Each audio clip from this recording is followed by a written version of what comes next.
Okay then, so the last real thing we need to do is hook up these buttons right here so that when we click on one of these, it updates the room. But before we do that, just notice I've cleaned out a few of the messages because it was getting quite spammy in here with some test messages. So I went directly to the chats collection and deleted manually a couple of different chats.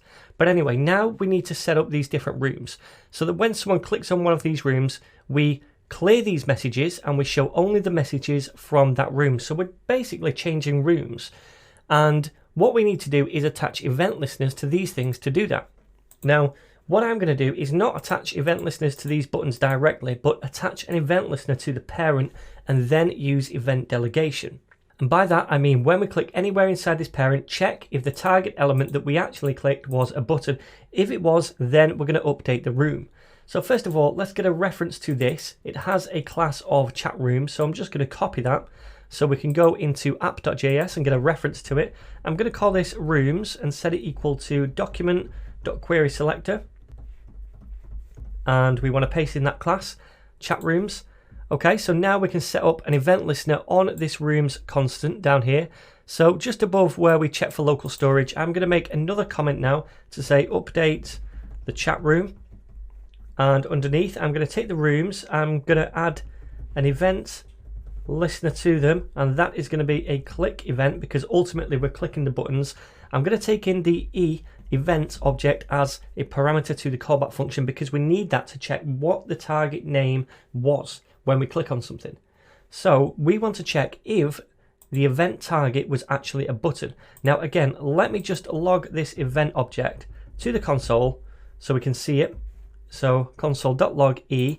And I'm going to save this. So now if we go to the console, whenever we click on one of these buttons, we're logging it to the console. If we expand this and go down to target, then we can see this thing right here, which we can expand. And inside the target property, there is also a tag name property down here when we get to T eventually. And it's right here. So we can see the tag name is button. So we want to make sure that the tag name is button before we actually do something. So let's do that. Instead of logging this to the console, let's say if, and then e.target.tagname is triple equal to button, and it's all in caps, because if we look over here at the actual property value, it's in capitals. So if that's the case, then we have clicked on a button. Then first of all, what do we want to do? Well, first, we want to clear the current chats because we're changing rooms. So we want to clear whatever is here first of all. Now to do that, I'm going to define a new method on the chat room UI class. So we have the render method first of all. I'm also going to create a method called clear. So let me do that. And all that's going to do is take the list, which is this. And remember, this thing is defined up here, chat list, and that chat list is down here, this chat list, this UL. So all we're going to do is take that element inside here and say this .list .inner HTML is equal to an empty string. So that is essentially clearing the HTML inside the UL. So it's going to remove all of this stuff right here because we're setting the HTML to be an empty string.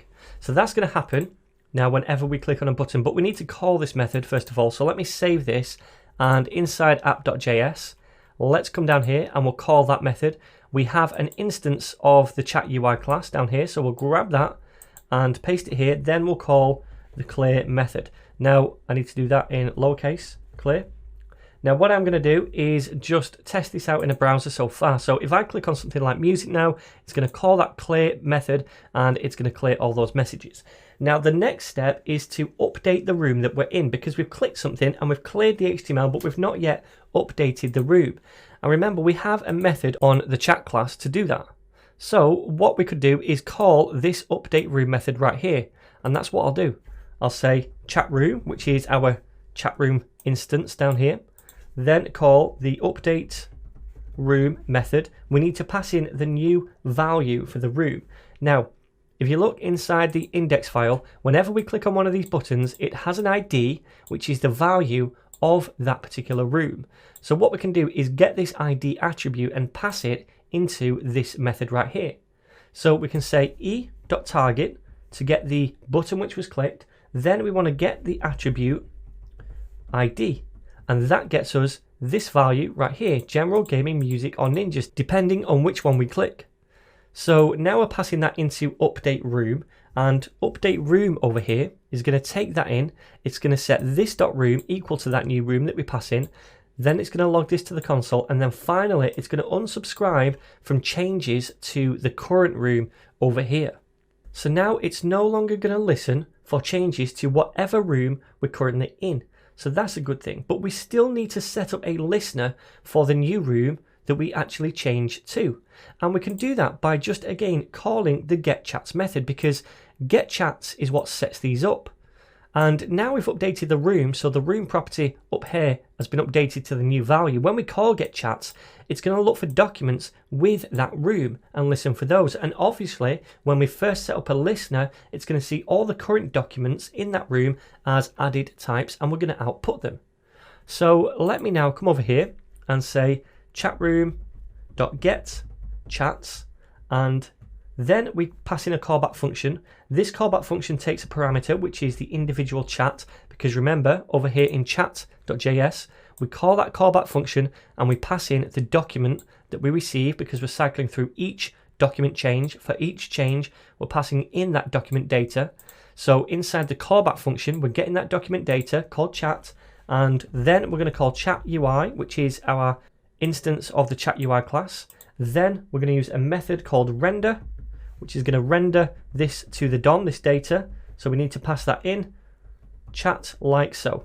And that is going to call the render method over here, passing that data and render this template to the DOM for all of the new objects for the new room. So that is pretty much done. I just need to save over here, cross my fingers and test this out. Now I'm currently in general. So if I switch to gaming, now we can see the room is updated. We don't see anything in there yet, but it just takes a couple of seconds and we get all of those new documents. And again, that's happening because we're setting up a new listener for documents with a room property equal to gaming. And when we're setting up that listener, it's seeing those current documents as added types, because it's the first time we're setting up a listener for them, essentially. So we get those changes back, we get the data from those changes, and we pass that data into the render method on the chat UI class, and we render those chats to the browser. And this is going to happen every time we change chat room. It's just going to take a few seconds to update the data and get those back. So there we go, my friends. This is all done and working. So finally, in the next video, we'll go through some last testing and see what options you have for making this even better.